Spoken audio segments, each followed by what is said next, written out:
할렐루야. 하나님의 크고 놀라우신 은혜와 사랑과 축복이 여러분 모두에게 임하기를 주님의 이름으로 축원합니다.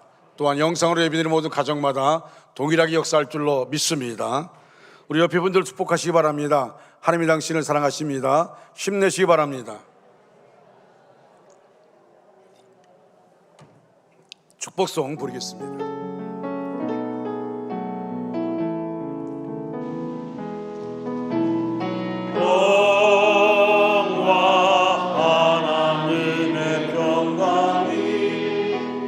당신의 삶에 넘쳐나기를 평화 하나님의 평강이 당신의 삶에 가득하기를 축복합니다.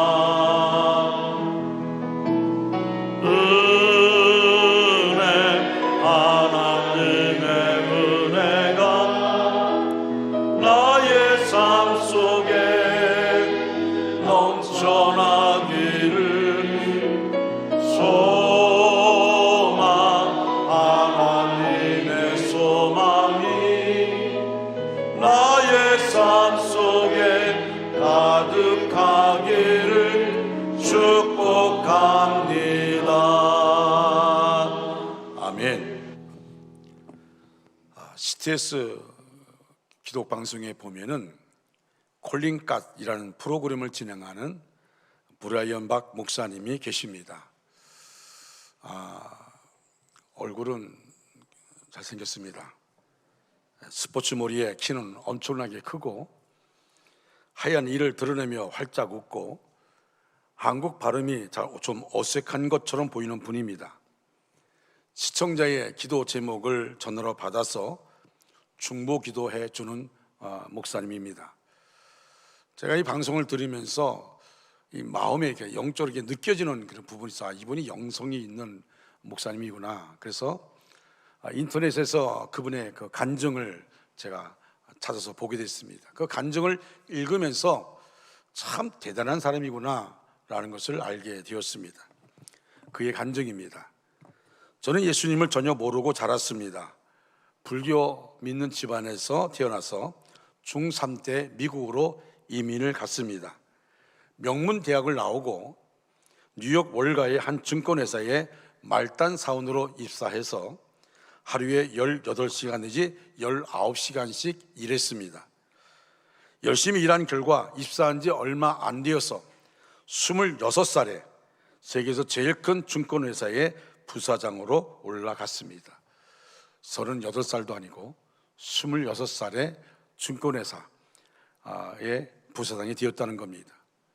불과 몇 년 전 영어 한마디도 못하던 빡빡머리 중3 학생이 미국에 건너가서 세계에서 제일 크다는 기업의 최연소 부사장이 된 것입니다.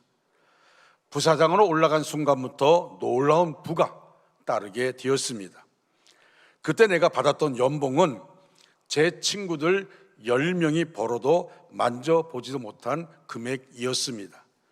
때로는 웬만한 분들이 평생 벌어도 한 번도 만져보지 못하는 정도의 돈을 한 달에 번 적도 있었고, 그리고 한 달에 다 써본 적도 있었습니다.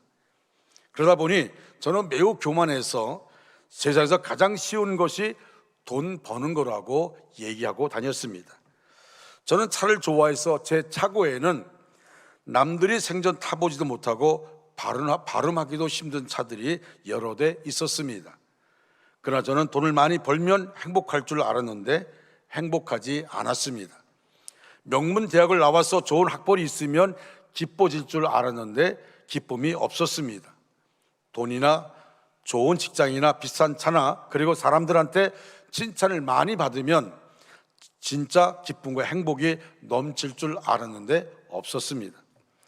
제가 어릴 때 부모님한테 늘 들었던 이야기들, 공부 열심히 해라, 좋은 대학교 가라, 좋은 직장에 가라.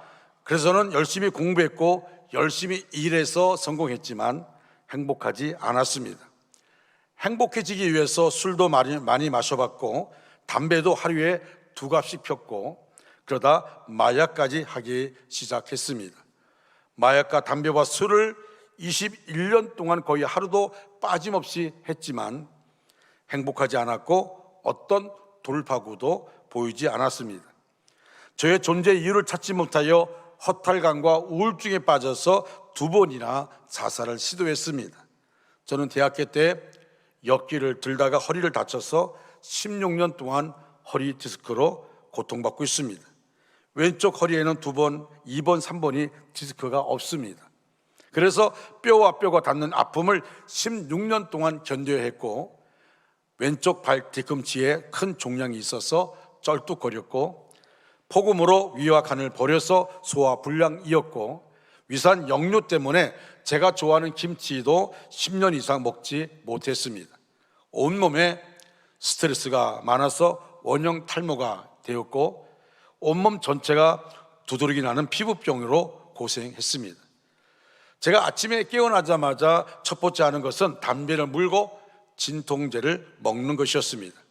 아침에 깨어나서 정오까지 진통제 20알을 먹지 못하면 거동 못할 정도로 온몸이 다 깨진 상태로 하루하루 지냈습니다. 그것도 모자라 성격까지 난폭해져서 사람들과 그냥 얘기하다가도 자기도 모르게 주먹이 나가는 바람에 폭행죄로 감옥을 8번이나 갔다 왔습니다. 그러다 보니까 주변에 이런 사람 저 사람 만나게 되는데 그 중에 믿음의 사람들도 만나게 되었습니다. 그러나 그들을 만나서 예수님에 대해서 들을 때마다 참 그들의 믿음이 너무 허황되다는 것을 알게 되었습니다. 어떻게 한 번도 안 만난 사람, 눈에 보이지 않는 하나님을 믿으라고 하는 것인지 의아해했습니다. 저는 예수 믿는 자들을 만나서 그들과 오랜 시간 동안 논쟁을 하면서 그들의 믿음이 얼마나 허황되고 가짜라는 것을 지적하여서 나와 대화하던 믿음의 사람들이 예수를 부인하고 교회를 떠나는 그런 모습들이 나타나게 되었습니다. 그들이 예수님을 떠나게 하는 그럴 때마다 자기는 아주 말할 수 없는 쾌감을 느꼈다는 겁니다. 그래, 거봐, 네가 믿는 그 예수 가짜야. 그렇게 예수 믿는 사람들을 핍박한 것은 물론 예수님을 엄청나게 깔보고 핍박했습니다. 그러던 어느 날 제가 36살 되던 해에 한 분을 만나게 되었습니다. 그는 제가 갖고 있던 모든 궁금증에 대한 정확한 대답을 갖고 있었습니다. 1994년 6월 17일 예수님이 저를 찾아오셨습니다. 그분과 인격적인 만남이 있었고, 그리고 그 이후로 6시간이라는 초자연 시간이 있은 후에 이 세상 사람이 뭐라고 하더라도 저는 예수님을 부인할 수 없을 정도로 그분과 인격적 만남이 있었고, 그리고 그때부터 저희의 삶이 새롭게 시작하게 되었습니다. 예수님이 저를 만나주신 그 순간, 하나님의 일방적인, 그분의 언어에 비하면 하나님의 일방적인 은혜와 그분의 강력한 능력으로 모든 중독, 술과 담배, 마약을 한순간 끊게 도와주셨다고 말합니다. 그리고 제가 허리에 통증들 16년 동안 앓던 제 허리를 하나님은 2초 만에 고쳐주셨고, 제 암 종양도 하나님이 없애주셨고, 위산 역류 증상도 깨끗이 고쳤고, 몸에 있는 모든 통증, 두드러기, 탈모, 원형 탈모를 깨끗이 고쳐주셨습니다. 하나님의 강권적인 역사로 정말 자기가 감당할 수 없는 그 강력한 능력으로 하나님이 자기를 만져주시고 자기를 치유하는 것을 느끼게 되었다는 것입니다. 그는 말합니다. 돈 있어 봤습니다. 원 없이 돈을 벌어왔습니다. 그러나 행복이 없었습니다. 좋은 차 있어 봤습니다. 남들은 상상할 수 없는 그런 큰 돈 많이 주고 사는 차 샀습니다. 여러 대 가지고 있었지만 그러나 기쁨이 없었습니다. 진짜 좋은 학벌과 좋은 직업이 있었습니다. 그러나 평안함이 없었습니다. 그런데 하나님께서는 돈으로 살 수 없는 기쁨과 평안과 행복과 그리고 소망을 회복시켜 주셨습니다. 브레언박 목사의 하루하루가 오직 예수님이었고, 그는 매 순간이 하나님의 은혜고 감사라고 말하고 있습니다. 제가 가끔 그분의 그 방송 콜린갓을 보게 되면요, 영적으로 느껴지는, 저분이 정말 예수님에게 미친 사람이구나. 정말 오직 예수, 오직 예수. 그 한마디 한마디가 자신감이 있는 것이 아니라 자기의 인생 가운데 많은 것들을 경험한 후에 세상의 그 많은 것들 통해서 자기의 인생의 만족을 누리려고 했지만 만족할 수 없는데 순간순간은 좀 기쁠지 모르지만 그가 항상 마음속에 허전함과 힘든 상황을 겪게 되는데 예수님이 자기를 찾아오셨고 예수를 만나 인격적인 만남을 통해서 이제 비로소 그는 하나님의 은혜를 깊이 경험하고 하나님을 떠날 수 없는 오직 예수를 전할 수밖에 없다는 것입니다. 저는 이 인터넷의 그 내용을 읽으면서 제가 많은 그분의 그 간증하는 동영상이 인터넷에 나와 있습니다. 한번 여러분들이 그 동영상을 보는 것도 귀한 은혜가 될 겁니다. 그러면서 내 마음속에 어떤 마음이 들었냐면 하나님, 이 브라이언 박 목사님이 만난 그 예수님을 우리 중앙교회 성도 가운데 이렇게 인격적인 만남을 가진 사람도 있지만 아직까지도 인격적인 만남을 가지지 못한 분들도 있는데 하나님, 그들이 예수님을 인격적으로 만나게 주시옵소서. 그리고 그가 만나 인격적인 만남을 우리 교회 교회학교와 여러분 가정에 믿지 않는 우리 원주 중앙교회 가정 가운데 믿지 않는 그 가족들을 그들이 인격적인 만남을 갖게 해달라고 그렇게 기도하면서 말씀을 준비합니다. 세상적으로 출세하고 성공했지만 내가 왜 사는지 몰라 방황하고 있는 수많은 영혼들 불쌍히 여기사 주님께 돌아오게 되기를 소원합니다. 내가 만난 예수님, 그 예수님을 이 브라이언 박사처럼 그렇게 자신 있게 전할 수 있는 그 브라이언 박 목사님은 이렇게 얘기합니다. 담에서 도상으로 가던 예수를 핍박하기 위해서 예수를 믿는 사람을 잡아 가둬서 죽이기 위해서 담에서 도상으로 가던 사울이 변하여 바울 된 것처럼, 사울을 깨뜨려서 바울 만든 것처럼 하나님이 자기를 깨뜨려서 하나님이 쓰시는 합당한 자로 세워주셨다는 겁니다. 그런데 그 숱한 물질적인 부유함, 하고 싶은 거 다 했던 것 모습들, 술도 먹어봤고 마약도 해봤고 다 해봤지만 그것과 견딜 수 없는 그 주님을 인격적으로 만난 그 이후의 삶이라는 것은 엄청나다는 것입니다. 자기는 부자라고 말합니다. 영적인 부자입니다. 온 천지만물을 창조하신 하나님이 자기의 아버지이기 때문에 나는 부자라고 그는 고백하고 있습니다. 여러분, 지금도 수많은 사람들이 하나님의 은혜를 경험하고 인격적인 만남을 통해서 정말 누가 뭐라고 해도 내 삶, 내 자체가 바로 전도라고, 내 삶 자체가 전도라고, 그래서 나를 알았던 많은 사람들이 어떻게 그렇게 변화되었냐고. 여러분, 이런 얘기 있지 않습니까? 어떤 분이 예수를 믿게 됐습니다. 그분이 예수를 믿기 전만 해도요, 그분이 집에 들어가면 식구들이 다 피했습니다. 거의 술로 지내는 생활이죠. 집에 들어가서 자기를 무시하면 막 자식들도 막 때리기도 하고 무시한다고 그러고 아내도 막 핍박하고, 그런 사람이 예수님을 믿게 되었어요. 예수를 믿고 달라진 것입니다. 근데 그를 잘 아는 사람이 자네 교회 다닌다며, 좀 교회 나가겠다고. 그럼 예수가 누구야? 뭐 자꾸 물으니까 나 잘 모르겠다고. 모르면서 무슨 교회 나간다고 그래? 근데 이렇게 얘기했어요. 나는 잘 모르는데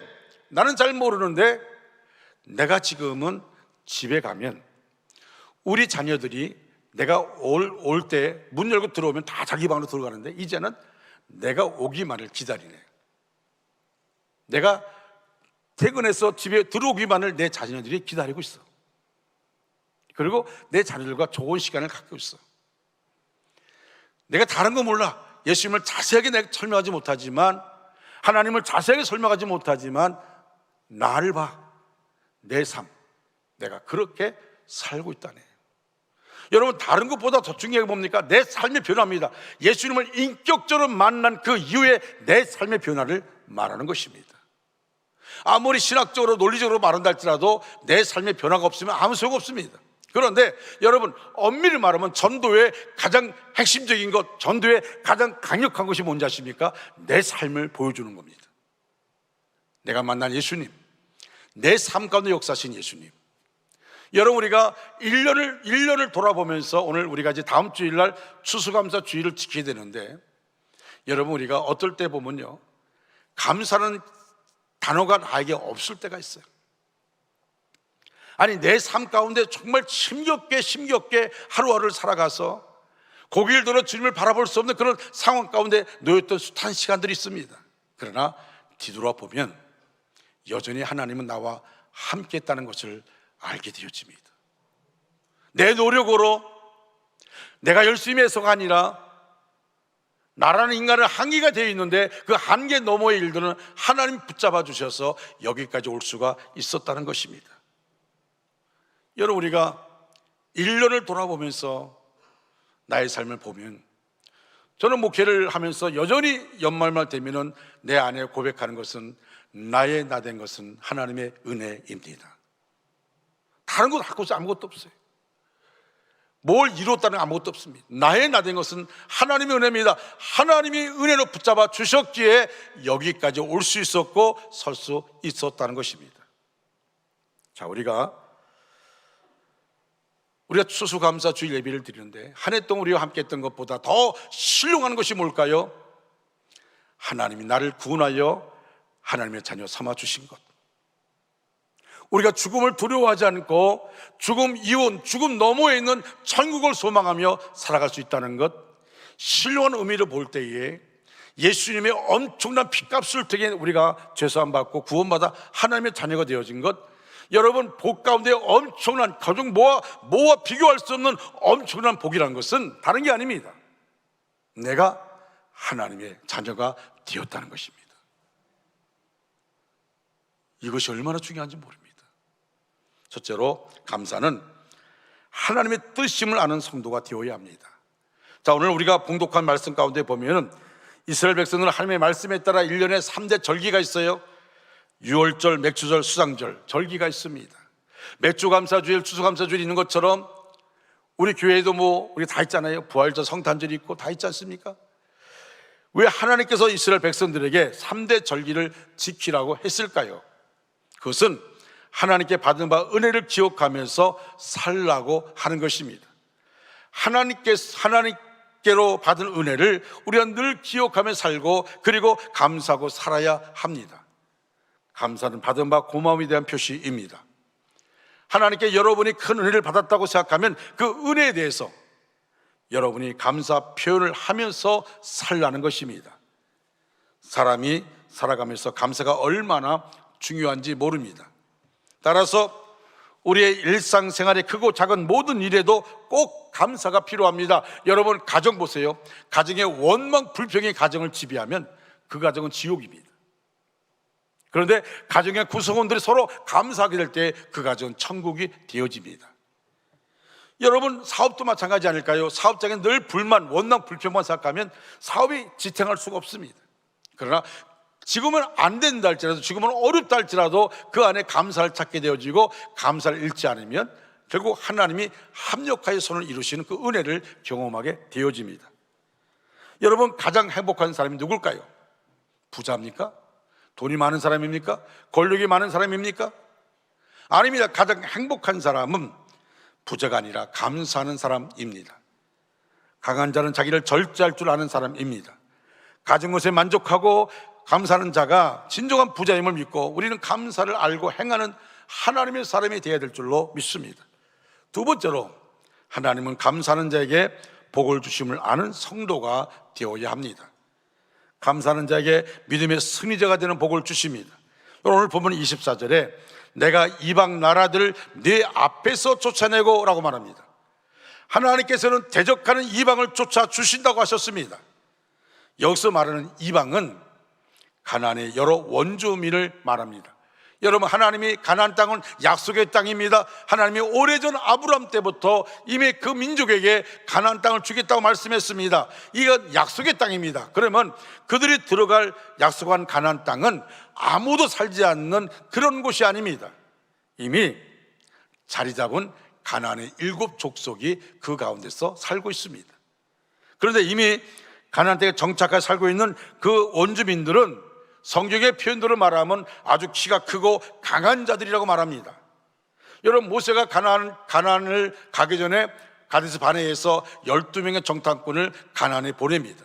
그래서 40일 동안 가나안을 조사하고 옵니다. 40일 동안 하고 나서 와서 하는 말이 뭡니까? 10명의 정탐꾼이 하는 말은 정말 기름진 땅입니다. 얼마나 열매가 큰지 모릅니다. 그런데 문제는 뭐냐면 그 가나안의 건주민들은 정말 우리가 본 사람들은 신장이 장대한 자들, 네피림 후손인 아낙 자손은 거인이라고 말합니다. 그러면서 10명의 정탐꾼이 뭐라냐면 그 가나안의 거민들을 보니까 그들에 비하면 우리는 메뚜기만도 못합니다. 우리가 그 가나안 땅에 들어가서 전쟁하여 그들을 이길 수가 없습니다. 그럴 정도로 그들의 보고가 잘못된 건 아닙니다. 육신의 눈을 볼 때는 정확한 보고입니다. 여호수아와 갈렙은 육신의 눈으로 본 게 아닙니다. 그들은 믿음으로 봤습니다. 뭡니까? 약속의 땅, 하나님이 이미 주신다는 약속의 땅을 바라보면서 야, 정말 이 풍족한 기름진 땅, 이 풍족한 열매들, 그거 본 것이지 그곳에 어떤 사람이 살고 있느냐, 어떤 강한 사람이 살고 있느냐, 이게 중요한 게 아니에요. 여러분, 10명의 정탐꾼은 그들에 비하면 우리는 메뚜기마도 못하다 하는데 여호수아와 갈렙은 뭐라 얘기합니까? 그들은 우리의 밥이라고 말합니다. 참 표현 대단하죠. 여러분, 이렇게 밥도 놓고 밥님 뭐 먹어도 되겠습니까? 물어본 사람 있습니까? 그냥 감사하고 먹으면 되는 거예요. 감사하며 먹으면 되는 겁니다. 아니, 10명의 정탐꾼은 그들에 비하면 우리는 메뚜기마도 못하다고 메뚜기 신앙 가졌는데 여호수아와 갈렙은 아닙니다. 그들은 우리의 밥입니다. 여러분, 하나님께서 그 장대한 강한 가나안 거주민들, 그 가나안 주민들을 몰아내고 그 약속의 땅을 주신다는 것입니다. 실제로 여호수아를 중심으로 그들을 물리치고 가나안에 들어갔습니다. 오늘 본문 24절을 보면 내 지경을 넓히리니 라고 말씀하고 있습니다. 이 약속은 하나님께서 아브라함, 이삭, 야곱에게 하신 약속이요, 그 약속이 후손을 통해 이루어지는 것을 보게 됩니다. 여기서 말하는 지경이란 구체적으로 출애굽기 23장 31절을 보니까 내가 네 경계를 홍해에서부터 블레셋 바다까지, 광야에서부터 강까지 정하고 그 땅의 주민을 내 손에 넘기리니 내가 그들을 네 앞에서 쫓아낼지라. 여러분, 하나님께서 동쪽과 서쪽의 경계를 정했습니다. 통해에서 지중해까지를 정했습니다. 남쪽과 북쪽의 경계는 뭡니까? 아라비아 광야부터 유브라데 강까지 정하셨습니다. 그리고 그 이스라엘 백성들에게 너희들의 지경을 넓힐 것이라고 말씀하고 있습니다. 실제로 그 역사가 나오는 것을 보게 되어집니다. 그들의 지경이 넓어지는 것을 보게 되어집니다. 그러므로 저와 여러분들이 감사의 마음과 온전한 믿음으로 전지전능하신 하나님과 함께할 때 우리들의 가정, 직장, 그리고 사업체 하나님이 함께하여 주실 줄 믿습니다. 지금은 힘들고 어렵다 할지라도 여러분, 저는 분명히 믿습니다. 우리 원주 중학교 안에도 사업에 힘든 분이 있습니다. 일 가운데 힘든 분이 있습니다. 그러나 중요한 사실은 여러분, 하나님이 우리에게 말씀한 거 뭡니까? 그대로 우리가 쓰러져 좌절하고 낙심하는 게 아닙니다. 하나님, 우리에게 평안을 주시고 우리를 일으켜 주시고 우리를 통해서 영광 받기를 원하십니다. 오늘 본문 24절 보니까 네가 매년 3번씩 여호와 네 하나님을 뵈려고 올 때에 아무도 내 땅을 탐내지 못하리라. 자, 이 말은 뭐냐면요, 예루살렘의 성인 남자들은요 1년에 3번씩 그들이 어디에 살고 있든지 1년에 3번씩은 예루살렘 성전으로 와서 제사를 드려야 됩니다.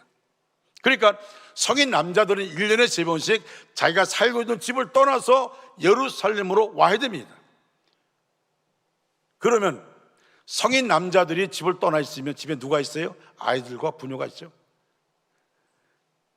그러면 그들만 있으면은 주변에 도둑들이 일어나거나 해서 쳐들어와 가지고 뭐 아이들을 죽인다든지 제사를 뺏어가든지 그런 상황이 될 겁니다. 왜? 어느 가족이든지 남자 성인들이 없으니까. 근데 하나님이 뭐라고 말씀했냐면 내 땅을 탐내지 못하리라 라고 말합니다. 하나님께서 막아주신다는 겁니다. 성인 남자들이 예루살렘 성전에 1년에 3번씩 제사로 가면은, 오늘날 말하면 예배드리러 가면은 그건 가정에 그 일터를 하나님이 보호해 주시겠다, 그런 말입니다. 여러분, 하나님은 그들에게만 역사합니까? 오늘날 우리에게 역사하지 않습니까? 아닙니다. 그렇지 않습니다. 우리 안에도 하나님의 기억과 함께하여 주시는 걸 볼 수 있어요. 그래서 내 주변 사람들이 아무도 내 땅을 탐내지 못하게 하시는 겁니다.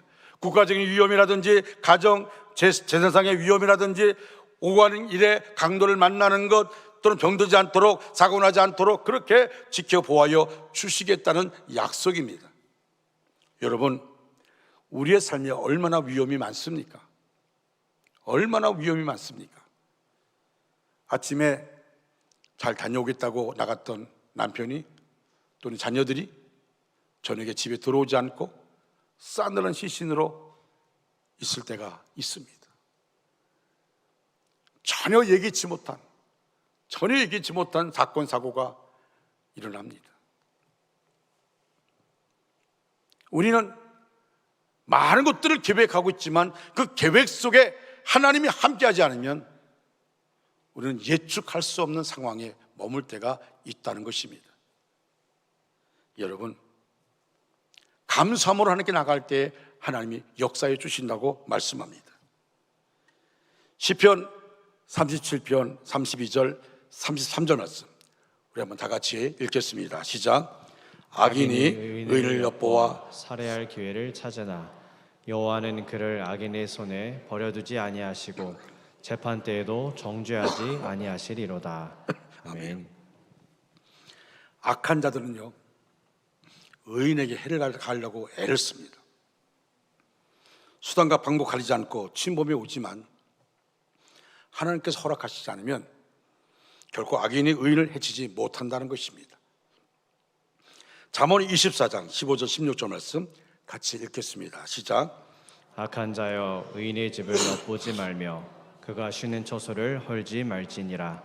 대저 의인은 7번 넘어질지라도 다시 일어나려니와 악인은 재앙으로 말미암아 엎드러지느니라. 아멘. 아멘. 자, 저기 보니까 대저 의인은 7번 넘어질지라도 다시 일어난다는 겁니다. 여러분, 7번 넘어진다는 말은, 여러분, 7이라는 숫자는 완전수를 말합니다. 7번 넘어질지라도 다시 일어나느니와, 이 말은 무슨 말입니까? 내 힘으로, 내 의지로 일어나는 것이 아닙니다. 7번 넘어질지라도 하나님이 일으켜 주신다는 겁니다. 할렐루야. 시편 37편에 이렇게 말합니다. 여호와께서 사람의 걸음을 정하시고 그의 길을 기뻐하시나니 그는 넘어지나, 여러분, 하나님의 길을 갈 때에도 넘어질 수 있다는 겁니다. 그는 넘어지나, 그 다음이 중요한 말입니다. 아주 엎드러지지 아니하면 여호와께서 그 손으로 붙잡아 주심이라. 넘어지는 순간 우리를 일으켜 주신다는 겁니다. 할렐루야. 7번 넘어질지라도 다시 일어나려니와. 여러분, 믿음의 삶을 살아가면서요, 우리가 어떤 고통과 어려움을 당하면 내 마음에 두 가지 마음이 싸웁니다. 나는 안 돼. 나는 극복할 수 없어. 나는 일어설 수 없어. 이건 뭘까요? 사탄이 주는 마음입니다. 그러나 하나님은 아닙니다. 합력하여 선을 이룬다고 말씀합니다. 하나님은 일으켜 주신다고 말씀합니다. 내가 지금은 아무것도 안 보인다 할지라도, 정말 어떤 가능성이 보이지 않는다 할지라도 하나님이 나의 아버지시니까, 나는 하나님의 아들이요 하나님의 딸이니까 나를 분명히 일으켜 줄 줄 믿고, 믿음 잃지 않고 그 상황 가운데 원망 불평할 수 없는 상황 가운데 늘 감사함을 함께 나가면 하나님 우리를 통해서 영광 받으시고 우리를 일으켜 주실 줄 믿습니다. 성경 말합니다. 환난 날에 나를 부르라. 내가 너를 건지리니 네가 나를 영화롭게 하리로다.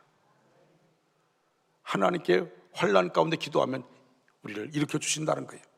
그런 나를 통하여 영광을 받으신다고 말씀하고 있습니다. 세 번째로, 하나님께 기쁨이 되는 감사가 무엇인가를 아는 성도가 되어야 합니다. 여러분, 감사에는 두 종류가 있습니다. 상대적인 감사와 절대적인 감사가 있습니다. 여러분 잘 아시죠? 상대적인 감사는 말은 무슨 말이냐면, 기분 좋으면 감사하고 기분 나쁘면 불평하고, 잘 되면 감사하고 잘 안 되면 불평하고, 자기 뜻대로 되면 감사하고 자기 뜻대로 안 되면 불평합니다. 이게 상대적인 감사입니다. 절대적인 감사는 환경과 조건의 영향을 받지 않습니다.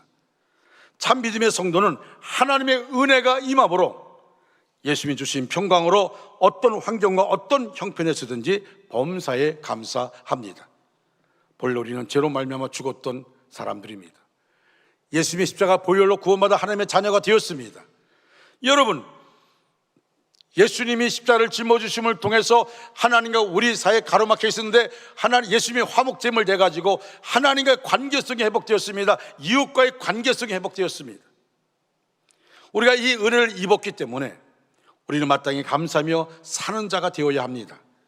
가정에서 감사하는 마음을 가지면 부부가 서로 화목합니다.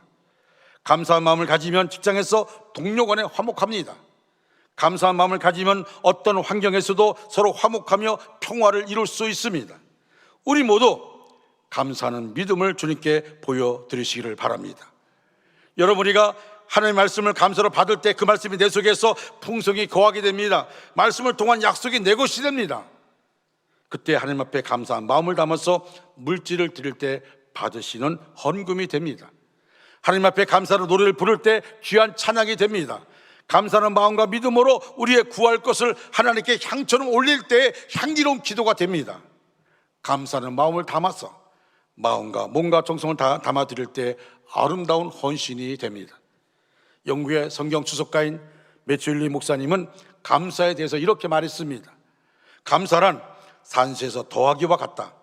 모든 것에 감사하면 하나님은 거기에 축복을 더하신다. 어떤 일이든지 어디서든지 감사하면 플러스의 축복이 주어진다. 그러나 반대로 원망과 불평은 빼기와 같아서 있는 것까지 뺏어간다. 여러분, 감사는 축복을 불러일으키는 힘입니다. 알로에 맘이라는 회사의 대표인 유영섭이라는 분이 있습니다. 본래 유영섭 씨는 아주 독실한 불교 신자였습니다. 지금은 주한 장로교회를 다니고 있습니다. 그는 본래 수산업에 종사했는데 그만 부도가 나서 빚 도촉에 시달려야만 했습니다. 빚 도촉에 시달리다 보니까 얼마나 스트레스를 많이 받는지, 그래서 남들이 알지 못하는 병원에 가도 뚜렷한 변명이 없는 그 병으로 고통받고 있었습니다. 그런데 동생의 권유로 그의 아내가 먼저 신앙생활을 하게 되었고 그의 아내를 따라 교회에 나오게 되었습니다. 이렇게 시작한 신앙생활은 그에게 마음의 평안을 줬습니다. 정말 부도가 난 다음에 막 죽고 싶을 정도, 수없이 매일 죽고 싶은 그런 마음이었어요. 그런데 예수를 믿고 교회 다니면서 마음의 평안을 갖게 되었습니다. 그는 사업에 실패한 후에 정말 병명도 모르는 그 병 가운데 고통받고, 어떨 때는 교회 나가서 예배 드리는데 갑자기 주저앉게 되고, 그래서 막 사람들 깜짝깜짝 놀라게 되는, 그럼에도 불구하고 이 사람이요, 새벽 기도를 놓치지 않았어요. 어떤 상황에도 새벽 기도를 놓치지 않고 늘 새벽 기도를 나갔습니다. 한 번은 나도 하나님 앞에 결단을 내리겠다 하는 마음의 결심이 쓰더랍니다. 내가 이렇게 사는 것이 아니라 내가 좀 하나님 앞에 결단을 내리겠다, 내 인생 가운데 결단을 내리겠다. 그리고는 오살리의 기도원에 올라가서 기도하게 됩니다. 그 하나님께 기도했습니다. 하나님, 내 병을 고쳐 주십시오. 이 병 가지고는 내가 사업에 성공할 수 없습니다. 이 병을 고쳐주지 않으면 나는 결단코 집에 돌아가지 않겠습니다. 기도원에 들어가서 금식합니다. 하루, 이틀, 사흘 금식하게 되었습니다. 열심히 기도합니다. 금식 기도를 하니까 몸에 힘은 없지만 하나님께서 자신을 지켜주시고 축복해 주실 것이라는 그런 확신이 마음 가운데 들어왔습니다. 그는 금식 기도를 마치고 집에 돌아가서 그게 찾아오는 빚쟁이들에게 간곡히 용서를 구하고 내가 꼭 갚겠다고 그렇게 말합니다. 여러분, 그런데 그가 은혜 안에 있지 않을 때는 그렇게 말하면 사람들이 뭐 어떻게 믿냐고, 당신을 어떻게 믿어? 그러고 괴롭히는데, 놀라운 사실은 기도원에 갔다 와서 빚쟁이를 만나면 빚쟁이들이 그 말을 신뢰하는 겁니다. 그 말을 믿어주는 겁니다. 이게 뭘까요? 하나님이 야복강의 기도를 통해서 그 형 에서의 마음을 20년 동안 하미진 에서의 마음을 바꿔주신 것처럼 하나님이 빚쟁이들 마음을 바꿔주신 거예요. 그 아내와 함께 기도합니다. 하나님께 나에게 1%의 힘만 주시면 나는 성공할 수 있습니다. 확신을 가지고 알로의 마음의 전신 임마누엘이라는 회사를 그가 차렸습니다. 그는 IMF임에도 불구하고 얼마나 주문이 많이 시도하든지 남들은 IMF 때 막 턱놓고 그냥 아무것도 못하고 있는데 너무 주문이 시도하는 겁니다. 동종업계에서 매출 1위를 차지하게 되었고 1년 만에 매출이 3배나 성장하게 되었습니다. 여러분, 알로에 마임의 그 유영섭 회장의 회사 사원을 뭐라고 한지 아십니까? 알로에 마임의 회사 사원은 한 가지입니다. 하나님을 기쁘시게 사람을 기쁘게. 하나님을 기쁘게 사람을 기쁘게. 따라할까요? 하나님을 기쁘게 사람을 기쁘게. 할렐루야. 여러분, 하나님을 기쁘게 한다는 말은 무엇일까요? 하나님의 은혜를 깨닫고 감사하는 삶을 사는 것 아니겠습니까? 사람을 기쁘게 한다는 것은 무엇입니까? 고마움을 이웃과 함께 나누며 살아간다는 것 아니겠습니까? 그렇기 때문에 감사가 복을 가져다 주는 것입니다. 알로에 마임 유영섭 회장의 그 간증이 우리 원주 중학교의 성도에 간증되어지기를 주님의 이름으로 축원합니다. 여러분, 우리는 은혜 안에 있는 겁니다. 기도로 하나님께 나가야 됩니다. 아무리 바빠도 새벽 기도 드리며 하나님께 나가는 겁니다. 왜? 새벽 기도라는 것은 하루에 첫 시간 하나님께 자신을 드리는 겁니다. 내가 오늘 누구를 만나든 어떠한 자리에 있든지 내 의지로 하는 것이 아니라 하나님이 공급하시는 힘으로 사람을 만나게 해주시고 하나님이 공급하시는 힘으로 우리가 내 상황을 지켜나가게 주시옵소서. 사랑하는 여러분, 다음 주일은 2021년 추수감사 주일을 맞이하게 됩니다. 우리는 지난 2020년 추수감사 주일날 정말 우리 성도들이 열심히 하나님께 감사로 나갔습니다. 2021년 정말 힘든 시기를 또 우리가 보내고 왔습니다. 돌아보면 정말 힘든 시기입니다. 여러 가지가 어려움 속에 있었습니다. 그러나 또 뒤돌아보면 하나님이 순간순간 함께하여 주셨습니다. 여러분, 그 어려움 중에도 우리가 하나님께 감사할 때 풍족감 가운데 감사하는 것보다 더 큰 가치가 있고 하나님이 더 기뻐하지 않겠습니까? 내일부터 감사와 순을 위한 특별 새벽 기도를 합니다.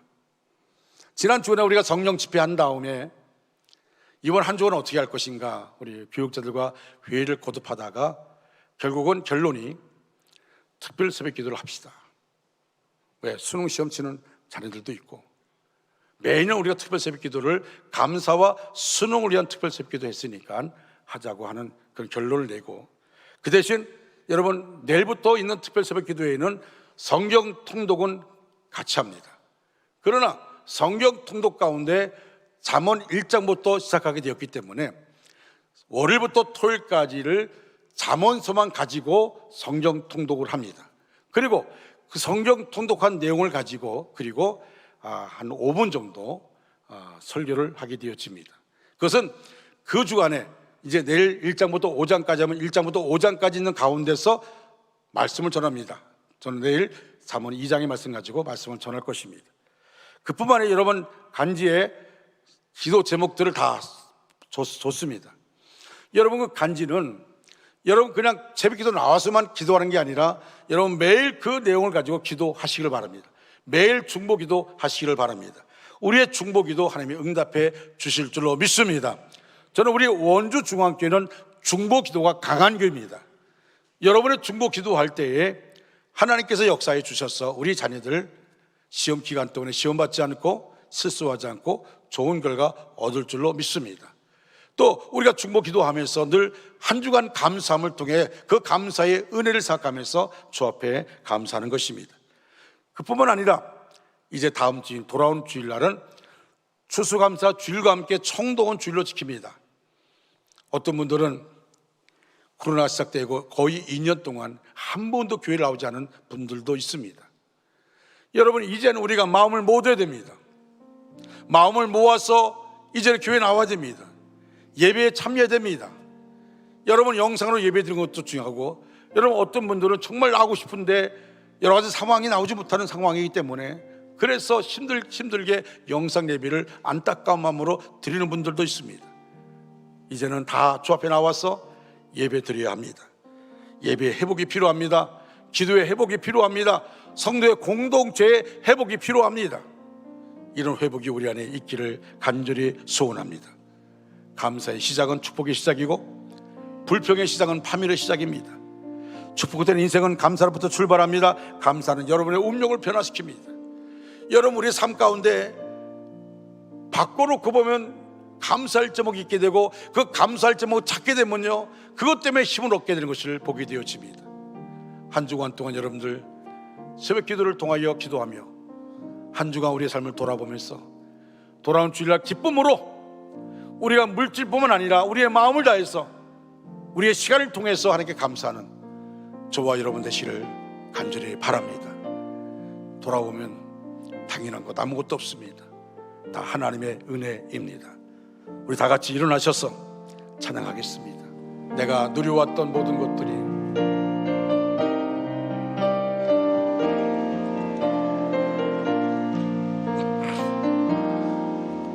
내가 누려왔던 모든 것들이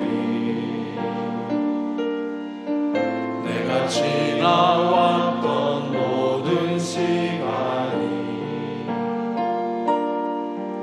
내가 걸어왔던 모든 순간이 당연한 것 아니라 은혜였어. 당연한 것 아니라 은혜였소. 아침 해가 뜨고 저녁에 노을, 아침 해가 뜨고 저녁에 노을 봄의 꽃향기와 가을의 열매, 봄의 꽃향기와 가을의 열매 변하는 계절의 모든 순간이 당연한 것 아니라 은혜였어. 모든 것이 은혜, 은혜, 은혜.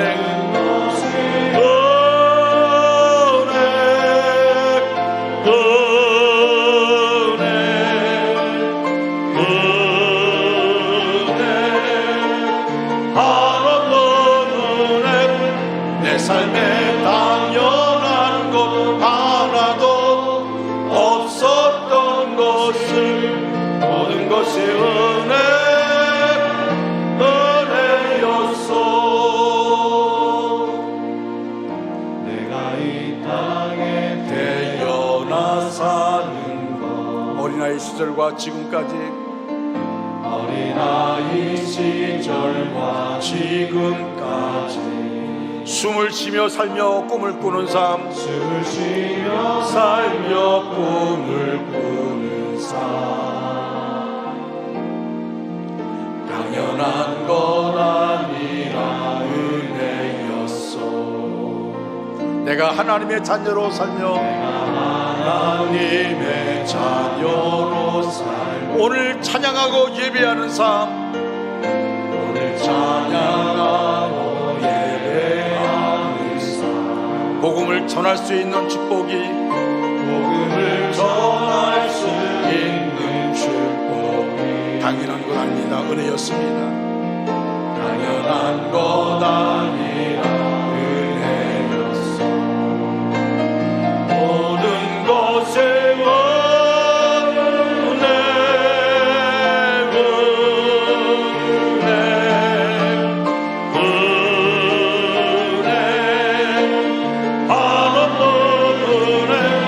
내 삶에 당연한 것 하나도 없었던 것을 모든 것이 은혜요. 모든 것이 은혜, 은혜, 은혜.